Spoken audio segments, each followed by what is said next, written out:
शरीर से अशुद्ध यानी इनप्योर ब्लड निकालने की विधि को रक्त मोक्षण बोला जाता है। शरीर के शोधन के लिए, रोगों का नाश करने के लिए।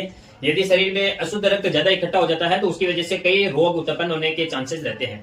उस अशुद्ध रक्त को बाहर निकालने की प्रक्रिया को रक्त मोक्षण बोलते हैं। रक्त मोक्षण दो प्रकार का होता है, जिसे शस्त्र विस्त्रावण विधि, जिसमें दो लोहा या फिर अन्य किसी धातु का प्रयोग करके रक्त निकाला जाता है, उसे शस्त्र विस्त्रावण विधि।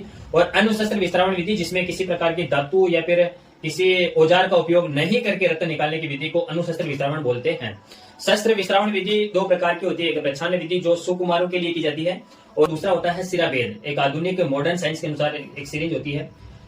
एक सीरीज होती है 10 ml की होती है, 20 ml की होती है, 5 ml की होती है। अलग अलग ml की जितना रक्त की आवश्यकता होती है उस हिसाब से सिरिंज लेकर सिरिंज के माध्यम से रक्त निकाला जाता है, उसे सिराभेद बोलते हैं। जो दूसरा होता है अनुशस्त्र विस्तारण विधि। अनुशस्त्र विस्तारण विधि को 4 भागों में डिवाइड किया है, जिसमें पहला है श्रृंग विधि, जिसमें गाय के सींग का प्रयोग करके, पुरानी विधि थी, आज से हजारों साल पहले उसका प्रयोग किया जाता था, जिसमें सींग का प्रयोग करके अशुद्ध रक्त निकाला जाता था। और दूसरा है जलोका विधि। आज भी जलोका के माध्यम से अशुद्ध रक्त निकाला जाता है, हमारे पास भी है।